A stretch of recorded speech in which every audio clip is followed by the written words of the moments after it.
Entre le 28 janvier 2015 et le 9 octobre 2019, j'ai posté 1664 vidéos sur YouTube. C'est-à-dire qu'en moyenne, j'ai posté 355 vidéos par an sur 5 ans. Pour rappel, une année, c'est 365 jours. Je pense encore aujourd'hui que c'est un des trucs les plus difficiles que j'ai eu à faire de ma vie. Et aujourd'hui, je vais vous expliquer ce que j'ai appris en 5 ans de daily upload. La première question que tout le monde est en droit de se poser, c'est pourquoi? Pourquoi s'infliger un tel rythme et à quoi ça peut bien servir? Il y a des milliers de youtubeurs sur cette plateforme qui postent une fois par semaine, même une fois par mois. Pour eux, ça marche très bien. Et en réalité, il y a juste à voir les top créateurs en France. Clairement, s'ils sortent une vidéo par semaine, c'est déjà un très bon rythme. Juste avant que la vidéo commence réellement, je prends un petit moment pour vous parler du sponsor du jour, Opera. Leur tout nouveau navigateur Opera One R2 est une vraie révolution. Ils ont tout repensé pour créer un outil qui s'adapte entièrement à vous et à votre manière d'utiliser votre navigateur. Le gros point fort, la personnalisation. Vous pouvez changer absolument tout. Le fond animé, les couleurs et même ajouter des sons interactifs pour rendre votre expérience unique. Franchement, ça donne un style de malade et ça rend la navigation bien plus fun et immersive.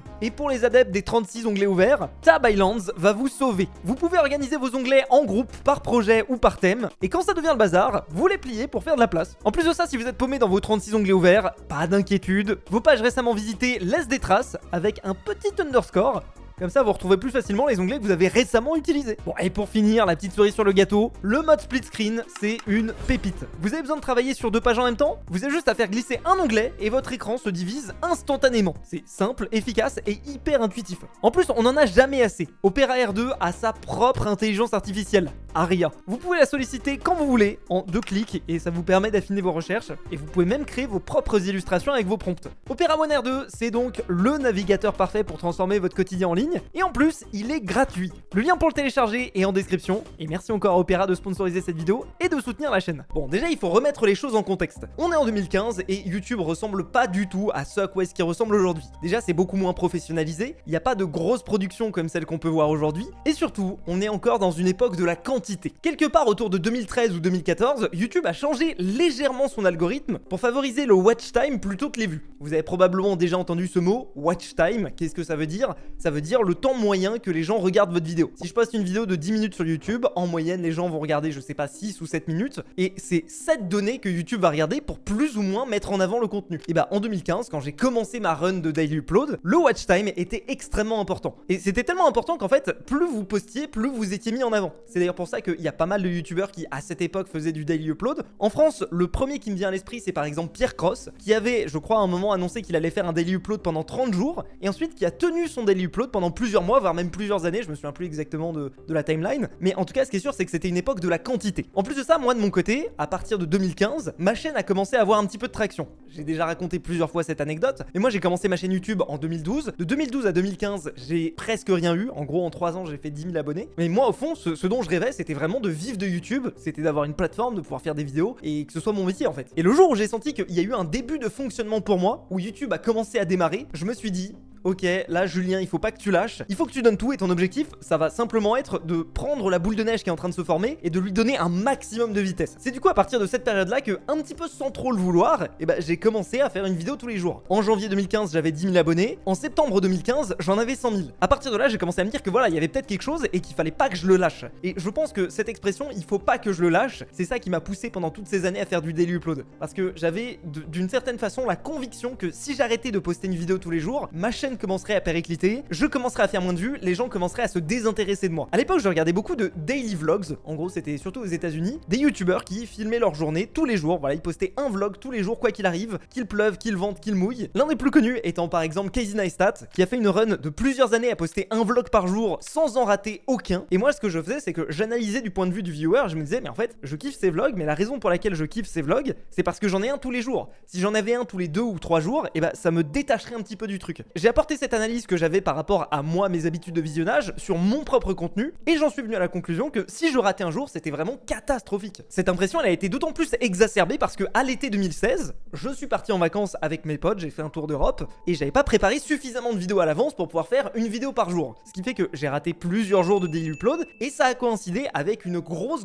perte de vitesse de ma chaîne. D'ailleurs, la vidéo que j'ai fait à la suite de ça est toujours en ligne, elle s'appelle Mise au point. C'est une vidéo dans laquelle je suis vraiment en PLS parce que j'ai l'impression que ma chaîne va s'arrêter. D'autant plus, j'ai pas pu vivre le rêve de vivre de YouTube. À cette époque-là, je venais de passer mon bac, je rentrais dans les études supérieures, j'ai fait 2 ans après le bac. En fait, moi, dans ma tête, j'ai touché du doigt le rêve de vivre de YouTube. YouTube. À cette époque-là, je gagnais suffisamment justement pour en vivre, mais j'avais pas eu l'expérience de me lever le matin et d'avoir juste des vidéos YouTube à faire. Et je crois que ça m'a fait une espèce de frayeur, ce qui fait que après ça, pendant plusieurs années, je n'ai pas du tout voulu arrêter le daily upload. Vraiment, le fait de rater un jour pour moi, c'était catastrophique. Ça me détruisait mon moral. C'était assez violent mentalement, quoi. Et on en vient à mon deuxième point, la difficulté de faire du daily upload. Alors aujourd'hui, il y a plein de gens qui, sous plein de formes différentes, font des posts tous les jours. Je pense notamment au contenu court, les gens qui font 1 ou 2 shorts par jour, il y en a quand même pas mal. Le truc, c'est que je pense que dans tous les cas, faire un truc quotidiennement, c'est très difficile. Là où vraiment, rétrospectivement, je sais encore pas aujourd'hui comment est-ce que j'ai fait pour faire ce daily upload pendant 5 ans, c'est que en parallèle, j'étais en études de 2015 à 2018, j'étais étudiant, d'abord au lycée, puis ensuite en études supérieures. En plus de ça, en parallèle, jusqu'en 2018, je n'avais pas du tout de monteur, c'est-à-dire que c'est moi qui faisais tous les montages. Alors c'est une autre époque de YouTube, hein. C'est une époque où vraiment tu faisais 3 cuts et tu pouvais poster ta vidéo. Mais petit à petit, notamment à partir de l'année 2016-2017, j'ai commencé à faire des montages de plus en plus poussés. Et au passage, je pense que ça a été un des points qui fait que j'ai autant marché à cette époque-là. C'est parce que les youtubeurs Minecraft à l'ancienne, vraiment, ils postaient du gameplay, il n'y avait aucun montage, rien du tout. Et j'ai été un des premiers à prendre cet aspect un petit peu américain du montage et à le transposer sur du gameplay Minecraft. Et je pense que c'est vraiment un des trucs qui a vraiment boosté ma chaîne à cette époque. Mais voilà, tout ça, c'est quand même beaucoup de travail. En parallèle aussi, j'avais Palladium, mon serveur Minecraft, qui avait commencé comme un petit side project, un truc qui était pas censé me prendre beaucoup de temps. Et du jour au lendemain, je me suis retrouvé à apprendre à développer pour pouvoir faire de nouvelles fonctionnalités pour le serveur. Je me suis retrouvé à gérer des emmerdes pas possibles à droite à gauche et à gérer, en fait, ce qui ressemblait à une mini-entreprise en fait. Donc j'avais mes études YouTube Palladium, le tout sur le même plan, il fallait que je réussisse tout et c'était un véritable enfer. Si bien que à cette époque-là, en plus, je m'en souviens, j'étais dans ma petite chambre d'étudiant à Palaiso, je partais en cours, toute la journée en même temps que les cours, je gérais des trucs pour YouTube, je rentrais, je tournais, je montais, j'allais dormir et le soir quand je me disais oh là là, cette nuit j'ai 6 heures de sommeil,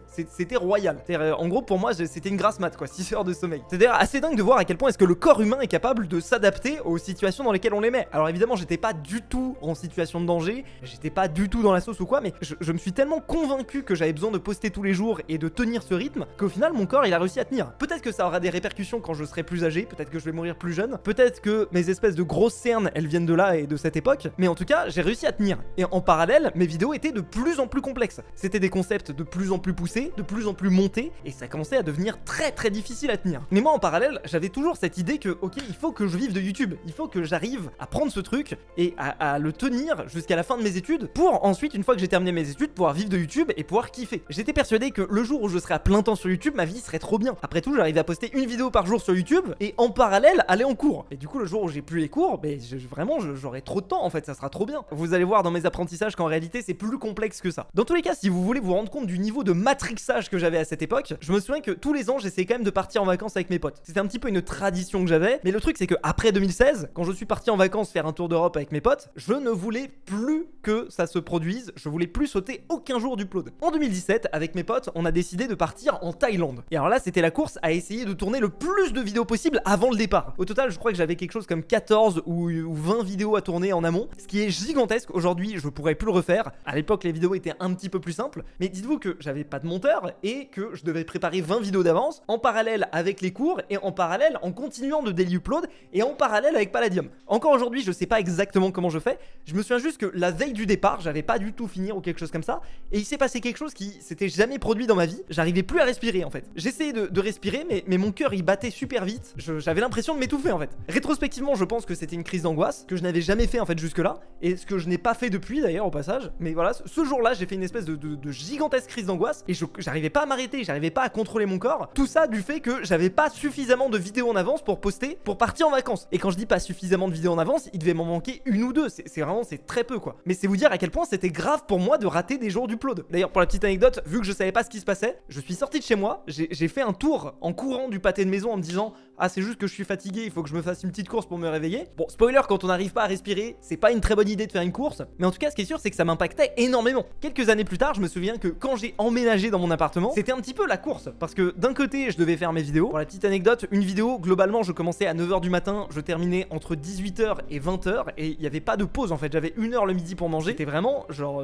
H24. J'ai une autre anecdote quelques années plus tard, en gros je venais d'emménager dans mon appartement, il était complètement vide parce que forcément c'était mon premier appartement tout seul et il fallait forcément que je le meuble. Et à cette époque-là, certes, j'étais à plein temps sur YouTube, mais faire une vidéo, ça commençait de 9h du matin et ça terminait à 18 ou 20h. Si tu fais ça 5 fois dans la la semaine, ça va. Mais là, dites-vous que j'avais ni week-end, ni vacances, ni rien du tout. Et paradoxalement, j'avais plus de temps puisque j'avais plus les études, mais mes vidéos prenaient beaucoup plus de temps à faire aussi. Parce que la qualité avait augmenté, parce que peut-être que j'étais un petit peu moins concentré parce que j'avais plus cette pression d'avoir les cours à côté. Ce qui fait que, en fait, je me souviens par exemple d'une fois où je devais aller à Ikea pour acheter des meubles parce que mon appart était complètement vide, mais que je peux pas y aller après 18h parce qu'après ça ferme, et que du coup je me retrouvais un petit peu coincé. J'étais en mode, bah, il faut que je termine cette vidéo, mais en même temps je dois aller à Ikea. Du coup j'avais fini la vidéo un petit peu à l'arrache, j'avais fait un truc en mode vlog sur mon téléphone. Bon là les gars et tout, j'achète un nouvel appartement machin etc. Il faut que j'aille à Ikea, je suis désolé, la vidéo elle est un peu plus courte que d'habitude. En fait c'était vous dire le niveau de matrixage. Il y a une autre fois où je me souviens qu'il y a eu une coupure d'électricité, mais c'était la fin de ma vie. Je me souviens j'étais allongé par terre et j'étais là, putain quand est-ce que ça revient, il faut que je termine ma vidéo. Et ce jour-là j'avais pas pu poster, et le lendemain j'avais posté 2 vidéos pour essayer de contrebalancer le fait que la veille j'avais pas pu poster. Maintenant est-ce que je regrette de m'être infligé autant de stress, autant de pression et autant de travail à un moment où en 2019, le moment où j'ai plus ou moins arrêté le daily upload, j'ai simplement fait une vidéo pour dire stop, je peux plus, j'arrête, je fais un burn-out. D'ailleurs je viens de me rappeler d'un truc, c'est que en gros j'ai fait mon burn-out, j'ai fait une semaine sans rien, sans poster de vidéo.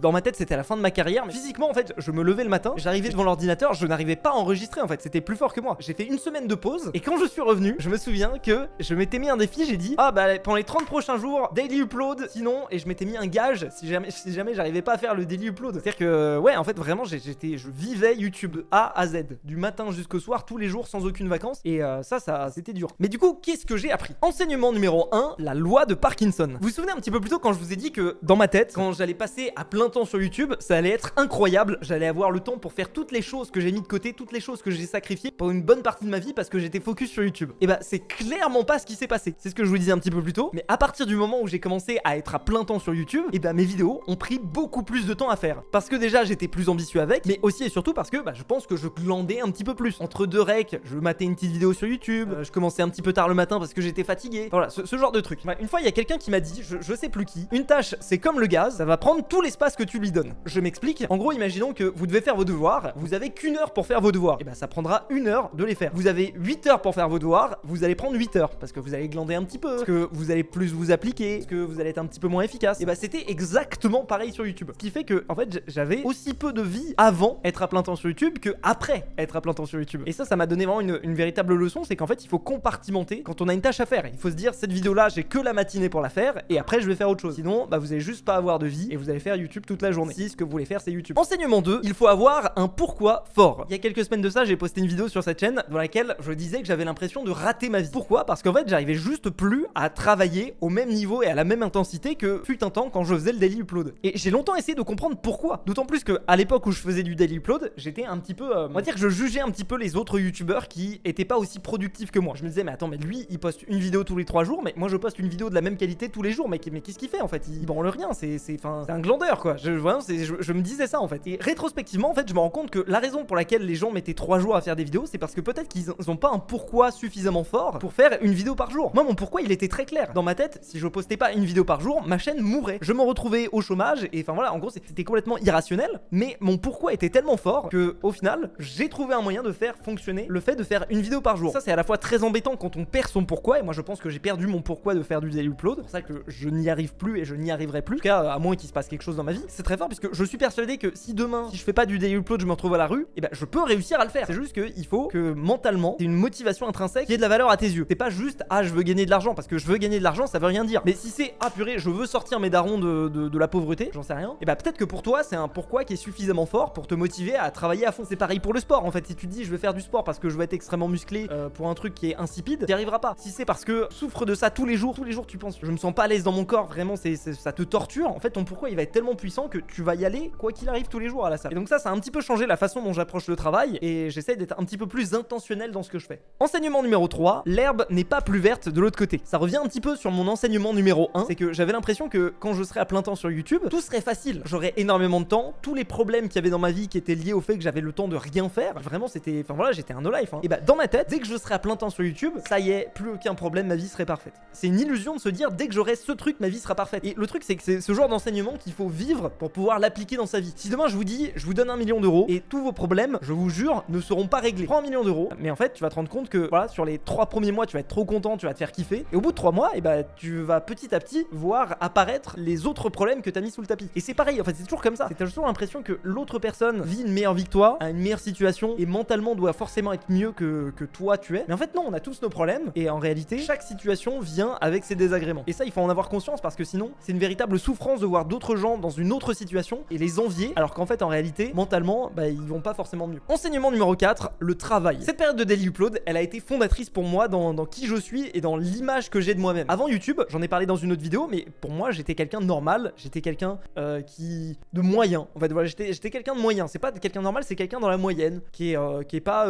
spécialement foufou, mais qui est pas nul, mais enfin voilà. Et ce Daily Upload, ça m'a prouvé que si j'avais une motivation suffisamment forte, si j'avais un pourquoi suffisamment fort, j'étais capable de me donner les moyens et de travailler suffisamment dur pour atteindre mes objectifs. Et ça a été incroyable pour moi dans la confiance que j'ai en moi. Ça a été incroyable pour moi dans même, je pense, la confiance que je dégage vis-à-vis des autres. Donc rien que pour ça, tous les sacrifices que j'ai faits, tous les difficultés, tous les moments de fatigue que j'ai vécu, je pense que je les regrette pas une seule seconde parce que c'est ça qui a défini la personne que je suis aujourd'hui et c'est ça qui a créé ma confiance en moi. Le Daily Upload m'a permis de me prouver que j'étais capable de travailler dur, ce qui n'était pas le cas avant. J'étais pas capable de travailler dur pour mes études, j'étais pas capable de travailler dur pour rien, à vrai dire. Je pense fondamentalement que je suis quelqu'un d'assez flemmard, mais le fait d'avoir un pourquoi suffisamment fort et de me donner à fond sur YouTube, ça a vraiment changé la perception que j'ai de moi et ça a été extrêmement précieux. Et si je peux généraliser un petit peu le conseil et l'enseignement que j'ai, c'est que bon, c'est peut-être une unpopular opinion, une opinion toxique, mais je pense que vraiment tout le monde devrait avoir une période de sa vie où il travaille extrêmement dur. Je suis vraiment un manager toxique.